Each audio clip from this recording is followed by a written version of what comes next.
Good. So I want to begin today with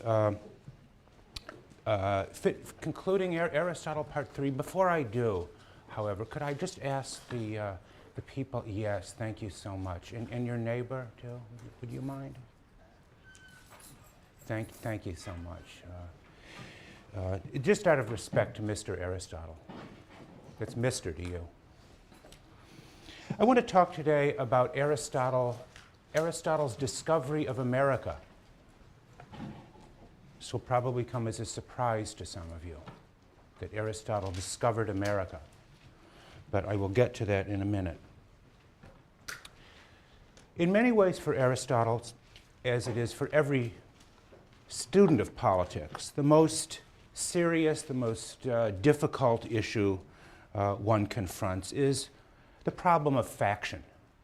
How to control for factions, how to control for conflict between factions. And that is the issue addressed especially in books 4 and 5 of the Politics, where Aristotle goes on to describe by the term polity the regime that he believes most successfully controls for the theme of faction.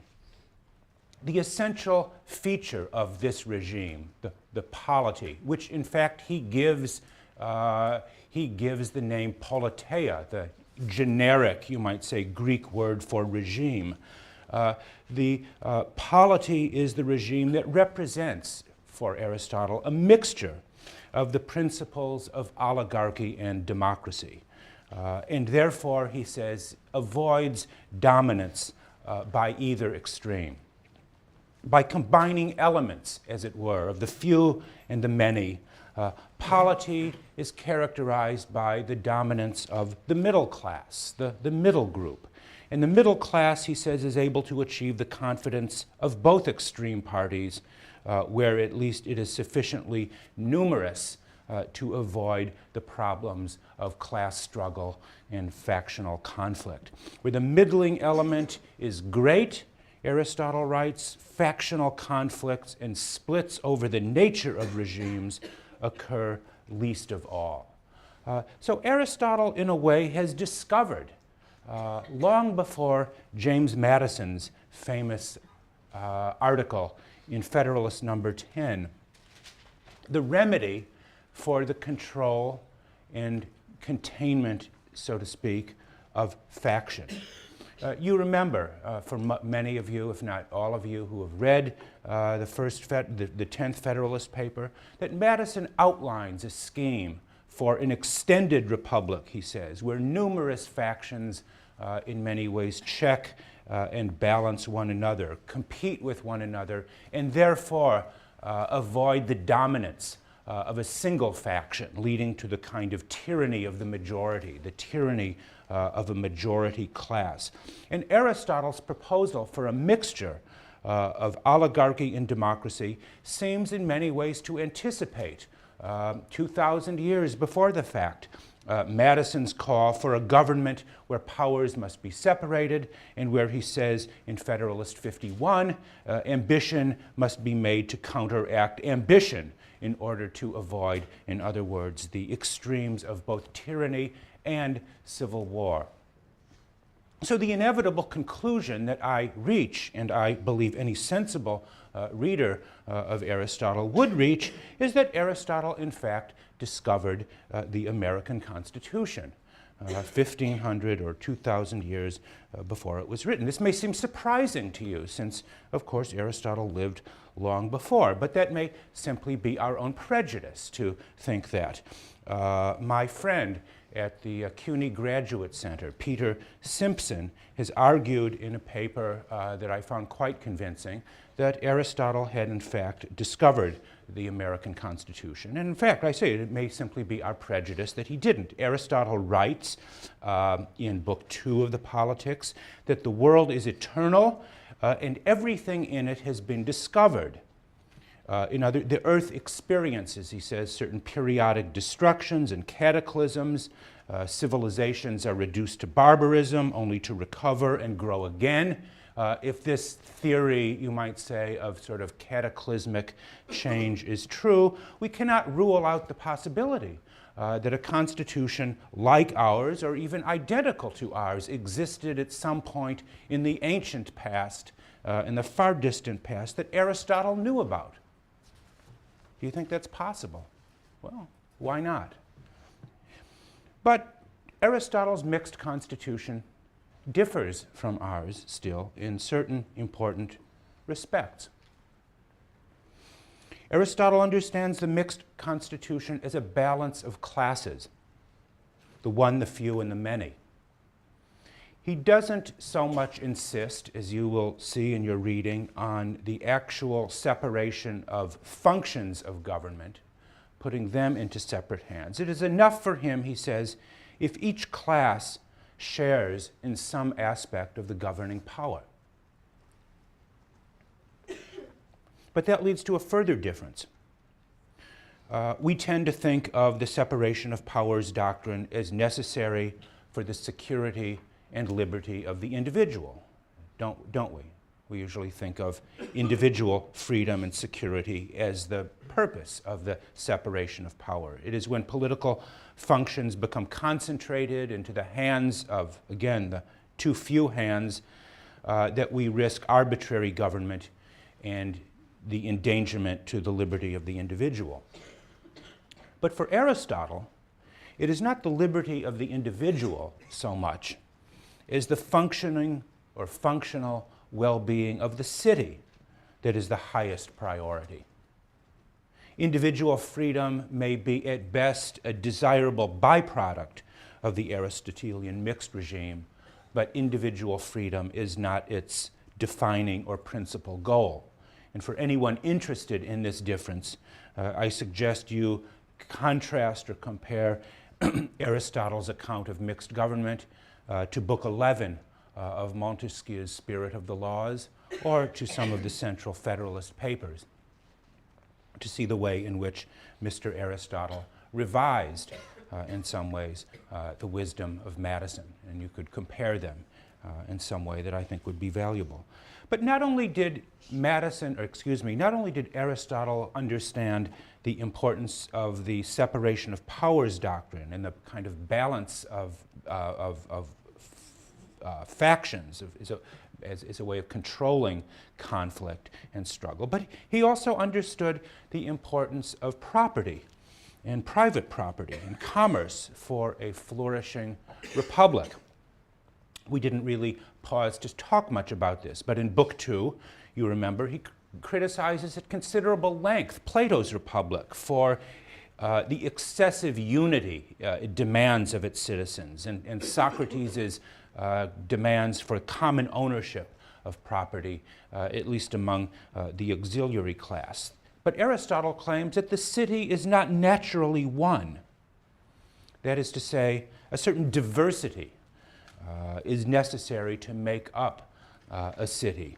Where all property is held in common, it is more likely to suffer from common neglect than it is from common ownership. And he clearly understands in many ways the virtues of private property and of commerce. It is evident, he says, Aristotle writes, that as it becomes increasingly one, as it becomes increasingly unified, the city, it will no longer be a city. For the city is in its nature a multitude, and as it becomes more of a unity, it will be like a household instead of a polis, and a human being instead of a household. So there we see in Book 2 Aristotle offering his criticism of the claims for the sort of excessive unification of centralization, concentration of property. And yet, despite his awareness of the importance of commerce and the importance of property, the aim of the city, he tells us, is not wealth, is not the production of wealth. In that way, it would be useful to make a contrast between Aristotle and someone like Adam Smith, the great author of The Wealth of Nations.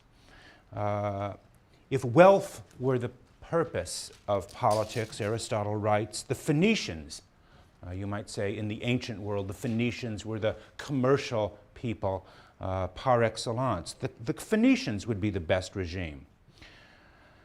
But he denies that. Aristotle could never endorse the view stated by a famous American president that the business of America is business. The political partnership, he says, must be regarded for the sake of noble acts performed well. Wealth, property, he tells us, exists for the sake of virtue, not virtue for the sake of wealth.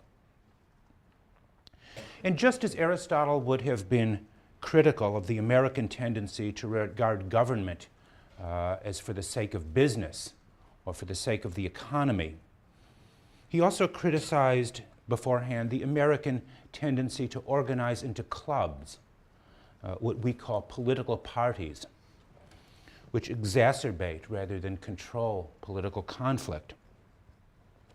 These political clubs or parties use their influence to incense the populace, using their power to whip up dangerous passions that tend to make American politicians closer to demagogues than to statesmen.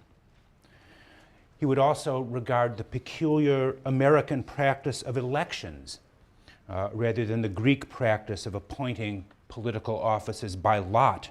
He would regard elections as merely exacerbating the tendency to demagoguery, where each person seeking office plays shamelessly to the mob, promising all manner of things that they know they will not and cannot deliver. Think of almost anybody you like. And furthermore, while the regime, the American regime in many ways, is in principle open to all and prides itself on a belief in equality, no doubt Aristotle would remark that its offices are in fact open only to the rich and to leaders who can acquire the support of the rich, making it rather an oligarchy in the guise of a republic. So Aristotle was not without his own critique of the American Constitution and American political culture. There is obviously much in the American regime that Aristotle would have found admirable, even though it does not conform to his idea of the best regime, which is the subject of the last two books of the Politics, books 7 and 8. Aristotle is very sketchy here about the structure, the institutional structure, the makeup of the best regime, acknowledging it is the best regime is one where the best men rule. That is to say, it is a kind of aristocracy or an aristocratic republic. And I want to talk about this regime a little bit now. What Aristotle understands to be the requirements or the fulfillments, the necessities of this aristocratic republic. In these parts of the Politics, Aristotle offers a serious challenge to existing Greek traditions and patterns of political education. Every bit, in many ways, is far-reaching as Plato's Republic. In the first place, he tells us the purpose of the best regime, the purpose of Aristotle's Republic, is directed not to war, but in fact to peace. The citizen of the best regime, he says, must be able to sustain war if duty requires, but only for the sake of peace and leisure. Again, a critique not only of Sparta, but also of Athens and its imperialistic ambitions. And second, Aristotle understands the purpose of leisure when he says the end of the regime is peace and the purpose of peace is leisure. He doesn't understand by leisure simply relaxation, enjoying your private moments, enjoying your vacation time. Leisure does not simply mean rest or inactivity, but leisure is necessary for education, or what he sometimes calls by the term philosophy. And by philosophy, he seems to suggest not so much the capacity for abstract or speculative thought, but rather a kind of liberal education that he regards to be the preserve of what he calls by the term the megalopsychos, literally the great-souled person, or the great-souled man. Megalo being, our term for great, and psychos, related our word psyche, soul, psyche, the great-souled person, the great-souled man. The gentleman is in many ways, for Aristotle, the ideal recipient of this form of education, of liberal education, and also, in some respects, the ideal or perfect audience or readership of the book itself. And we can see here, or we can begin to see, it is clear how Aristotle's best regime differs from Plato's intransigent demand for the rule of philosopher kings. The megalopsychos, the gentleman, whatever else he is not a philosopher in the strict sense. Sociologically, Aristotle makes clear that the megalopsychos, unlike the philosopher, is a person of some inherited wealth, chiefly landed property, but whose way of life will be urban. He will be a member of what we might call the urban patriciate. And in the Nicomachean Ethics, Aristotle provides us with a vivid list of the psychological and even physical characteristics that such a person must possess, this megalopsychos. Such a person, he says, exhibits a sort of lofty detachment to the more or less petty things that weigh most of us down. Aristotle tells us he is slow to act unless something of great importance is at stake. He repays favor with interest so as not to be under any obligations to others.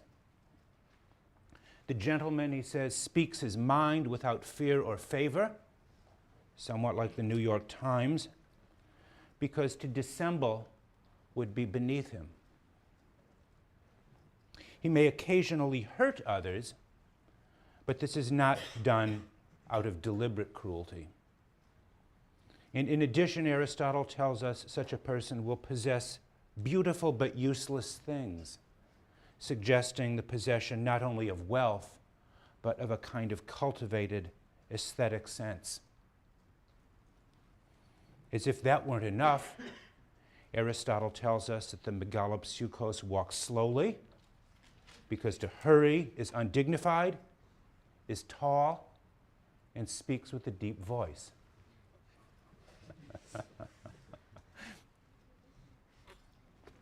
Very clear about who, again, the ideal statesman or reader, potential statesman reader of this book would be.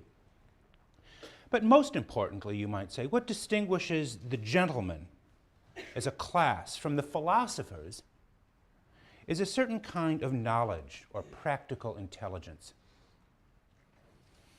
The gentleman may lack the speculative intelligence of a Socrates, but he will possess that quality of practical rationality, of practical judgment necessary for the administration of affairs. Aristotle calls this kind of knowledge, this kind of practical judgment, he calls it by the term phronesis that I have on the blackboard. And the person who possesses it is the phronimos, a person of practical judgment.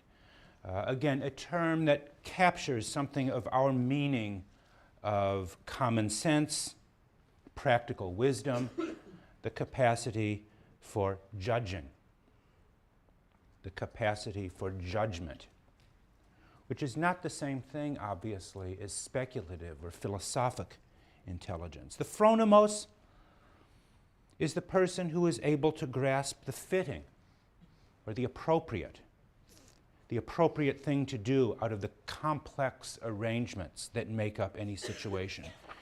And above all, such a person embodies that special quality of insight and discrimination that distinguishes him or her from people, again, of more theoretical or speculative cast of mind. How is this quality of phronesis, of judgment, of practical wisdom, of horse sense, how is it acquired? Aristotle tells us that this kind of knowledge is appropriate, is the kind of knowledge most appropriate to politics. Again, it is neither, and he wants to be clear about this, it is neither the theoretic knowledge aimed simply at abstract truths, nor is it the productive knowledge, what he calls techne, the productive knowledge used in the manufacture of useful artifacts. What is it then? It is a knowledge of how to act where the purpose of action is acting well. You might say it is less a body of true propositions than a shrewd sense of know-how or political savvy. This kind of knowledge entails judgment and deliberation, the deliberative skill or the deliberative art. We only deliberate, Aristotle says, over things where there is some choice. We deliberate with an eye to preservation or change, to making something better, or to preserve it from becoming worse. This kind of knowledge will be the art or craft of the statesman, concerned above all with what to do in a specific situation. It is the skill possessed by the greatest statesmen, you might say the fathers of the constitutions, as it were, who create the permanent framework in which allows later and lesser figures to handle change. This is the kind of political skill and wisdom, again, possessed of the founders of cities, the legislative founders of regimes. And Aristotle's Politics is a book about the kind of knowledge requisite for that kind of skill. This quality of practical judgment, phronesis, practical wisdom, was developed, I think, in a beautiful essay, without any explicit reference to Aristotle, by the English political philosopher Isaiah Berlin. Anyone here ever heard of Isaiah Berlin? Not one of you? Famous English philosopher, died a number of years ago in the late 90s. Okay, but this I hope will be an inspiration to, you should read Isaiah Berlin. In any case, he wrote a wonderful essay called Political Judgment. And in it he asks, what is the intellectual quality that successful statesmen possess that distinguishes them from all other, that distinguishes their knowledge from all other forms of rationality and knowledge? And he writes as follows. I'm going to quote him. The quality that I am attempting to describe, Berlin writes, is that special understanding of public life which successful statesmen have, whether they are wicked or virtuous. That which Bismarck had, or Talleyrand, or Franklin Roosevelt, or for that matter, men such as Cavour, or Disraeli, Gladstone, or Ataturk, in common with the great psychological novelists, and something which is conspicuously lacking in men of more purely theoretical genius, such as Newton, or Einstein, or Bertrand Russell, or even Freud. So there too, like Aristotle, he distinguishes a kind of practical skill possessed by the greatest minds, political minds at least, and says it's quite different, and from what he calls the great psychological novelists, from that possessed of the greatest philosophers and scientists. What are we to call this capacity? Berlin continues. And he writes again as follows. Practical reason. Perhaps, he says, a sense of what will work and what will not. It is a capacity for synthesis rather than analysis, for knowledge in the sense in which trainers know their animals, or parents their children, or conductors their orchestras, as opposed to that in which chemists know the contents of their test tubes or mathematicians know the rules their symbols obey. Those who lack, he says, this quality of practical wisdom, whatever other qualities they may possess, no matter how clever, learned, imaginative, kind, noble, attractive, gifted in other ways they may be, are correctly regarded as politically inept. So there Berlin tells us something about the character of this political knowledge that Aristotle describes as phronesis. But again, how is this knowledge acquired? Are we just born with it? Do some people just have it? Or is it a product of experience? Aristotle doesn't say, but I think the answer is clearly some of both. It is a quality, as I agree with Berlin, possessed by some of the great psychological novelists.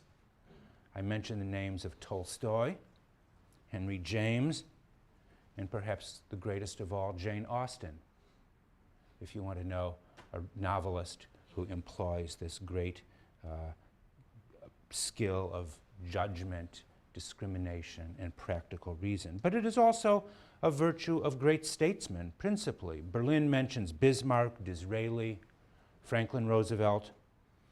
I would also add the names of Pericles, Lincoln, and Churchill. Read their works. Study their histories. They provide a virtual education in statecraft and how to negotiate affairs in precisely the way Aristotle would have us do. And that leads me to the larger question, you might say, which is posed throughout the work, Aristotle's work as a whole. What is Aristotle's political science? What is it for? What is he attempting to do?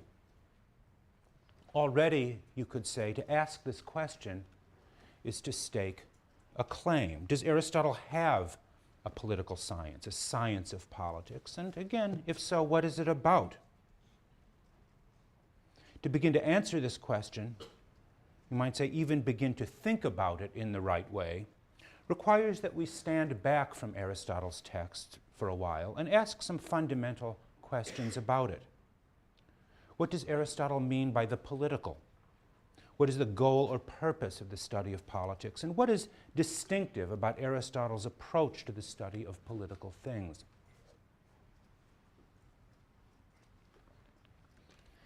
Today, the term political science stands for one among a number of different disciplines that we call collectively the social sciences.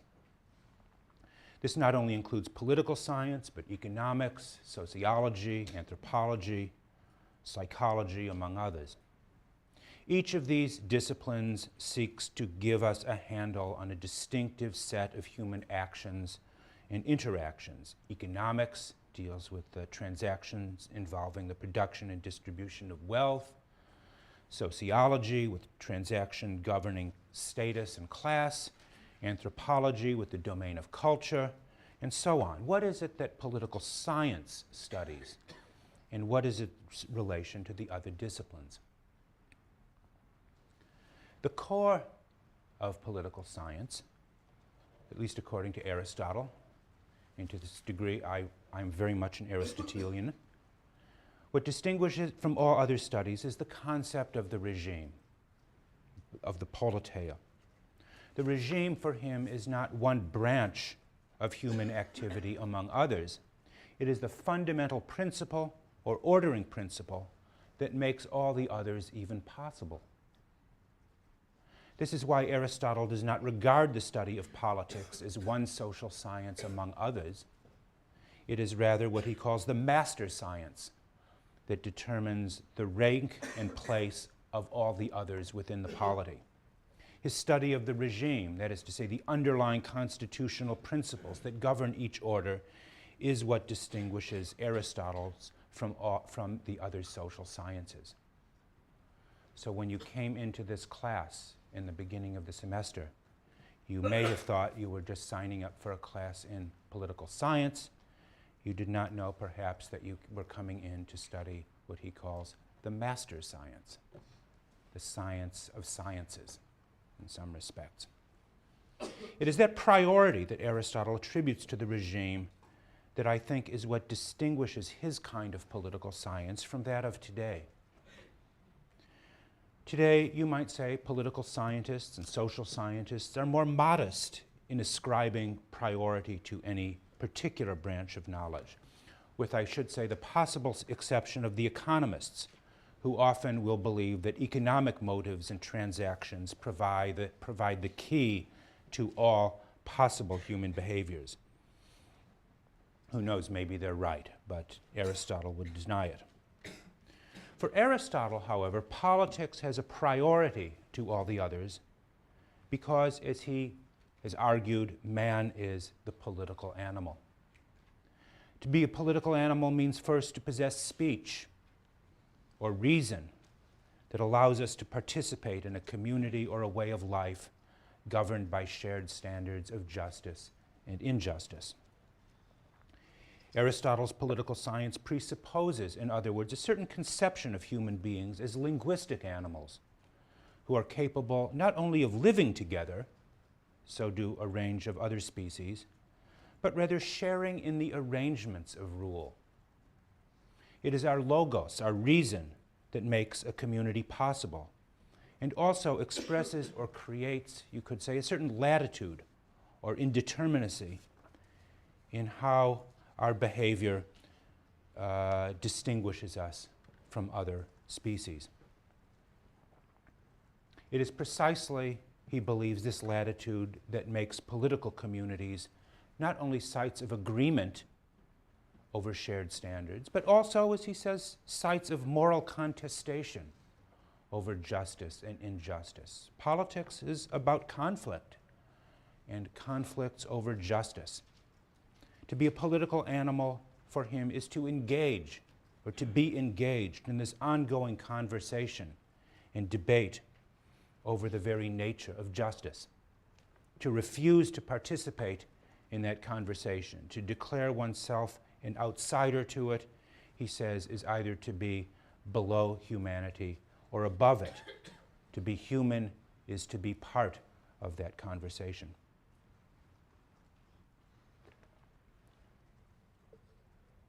So the centrality Aristotle ascribes to politics forces us to consider another question, namely, what is the purpose of this study?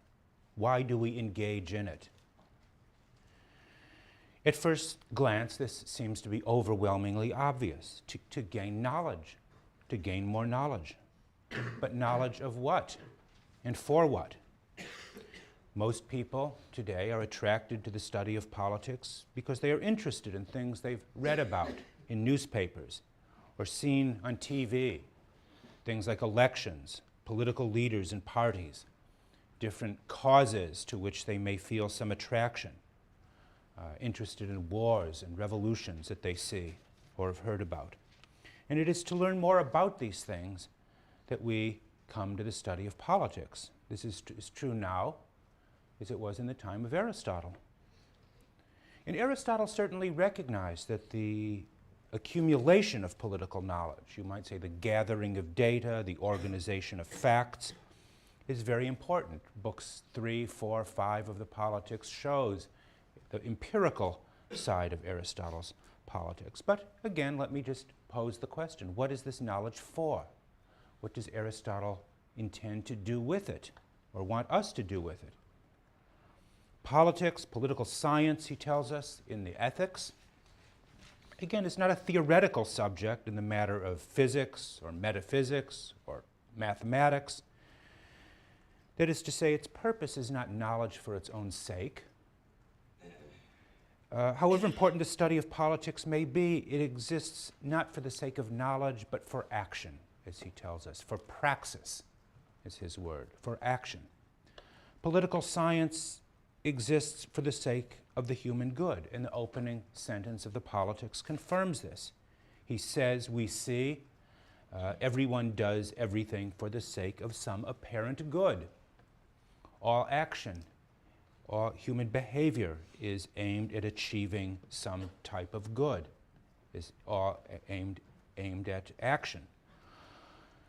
All political action aims at preservation or change. When we act, we seek to preserve or to change. All political action, you might say, is guided by the idea of better or worse.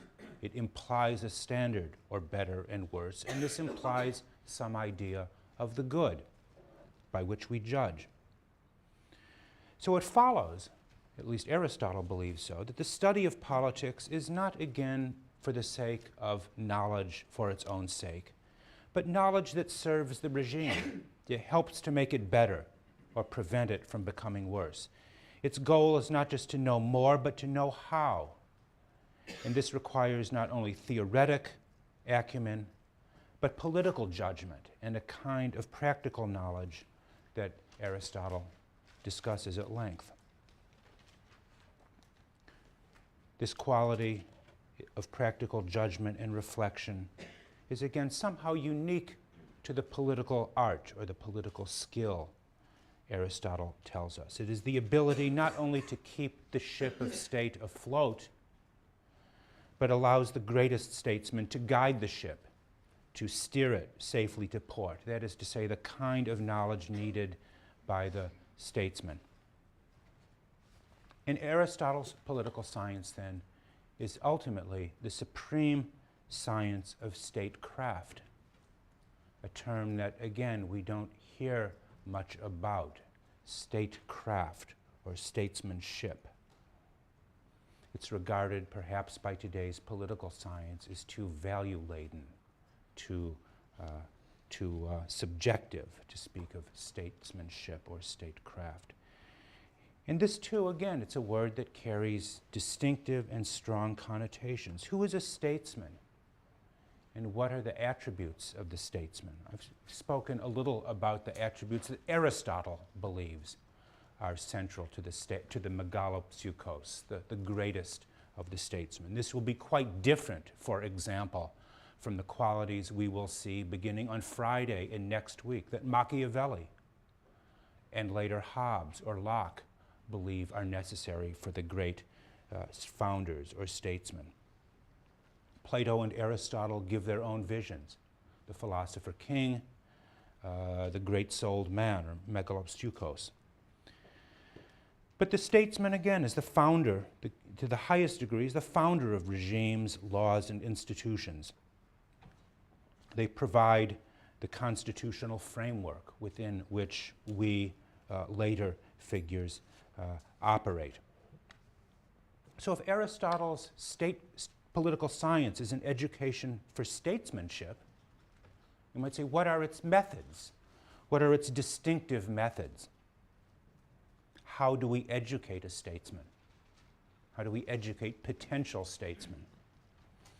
This is a question, what are its methods? This is a question asked, you might say, of every mature science. It is possession of a method that distinguishes a mature science from simply a jumble of facts, hearsay, inspired guesses, or a random collection of insights and observations. Without a distinctive method for obtaining and organizing knowledge, we are all just groping in the dark.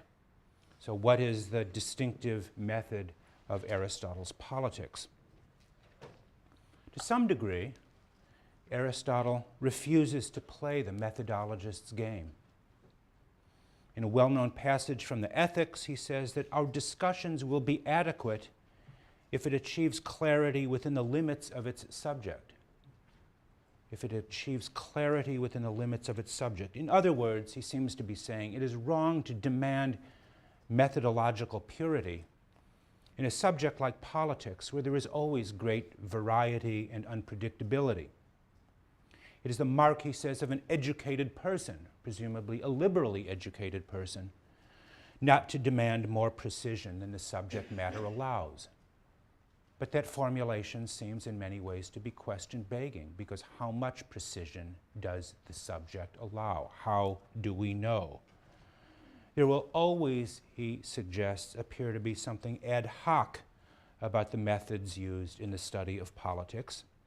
We will have to let the method fit the subject rather than demanding the subject matter fit a kind of a priori method. To insist on that kind of methodological purity, he implies, would be to impose a false sense of unity, a false sense of certainty or absoluteness on the study of politics, which is variable and contingent and always subject to flux and change. But even while Aristotle may deny that there is a single method appropriate to the study of politics, he proposes a set of common questions that political scientists have to address. And he lays out these questions at the very beginning of the fourth book of the Politics. He lists 4 such questions. The political scientist, he says, must have a grasp of the best regime given the most favorable circumstances. Second, he tells us the political scientist must consider what kind of regime will be best under less than optimal circumstances. Third, the political scientist must have some knowledge of how to render any regime, no matter how imperfect it may be, more stable and coherent. And finally, the political scientist must know something about the techniques of reform and persuasion, what we might call the area of political rhetoric, by which existing regimes can be brought closer to the best. And taken together, these 4 questions are intended to guide inquiry, to shape or direct inquiry. They are not intended to yield sure or certain results, but to guide and inform statesmen and citizens in the business of decision-making.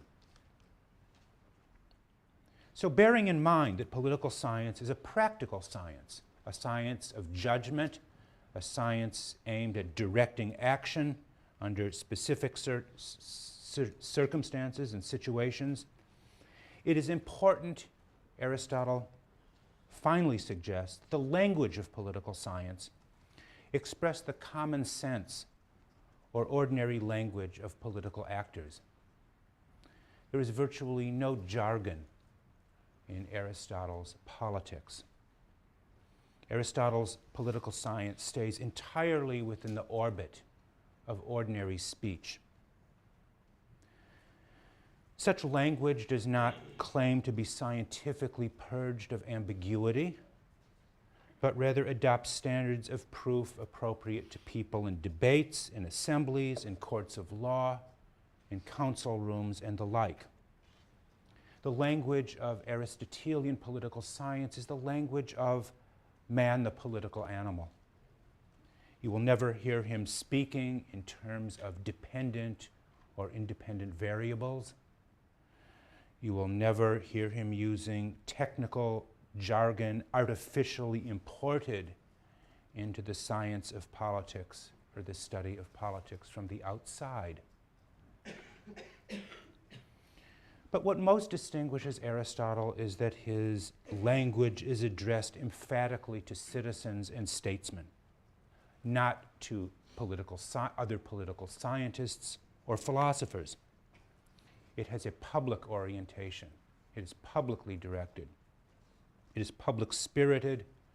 It is concerned with the common good. Contrast that with today's political science.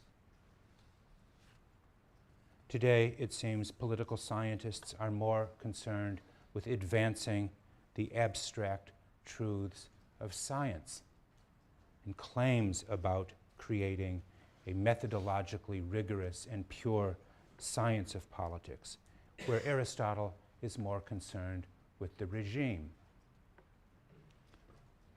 Modern political science, in many ways, claims to stand above or apart from the regime, to be objective, to be disinterested, as if it were viewing human affairs from a distant planet. Aristotle takes his stand from within politics and the regime of which he is a part. Of course, we all know contemporary political scientists are not neutral. They frequently insert their views, values we call them, value judgments we call them. They insert them into their discussions. But these values are regarded by them as purely subjective, their own value judgment, so to speak, and not strictly speaking a part of the science of politics. But we all know, do we not, that most contemporary political scientists tend to be liberals. Their values are liberal values.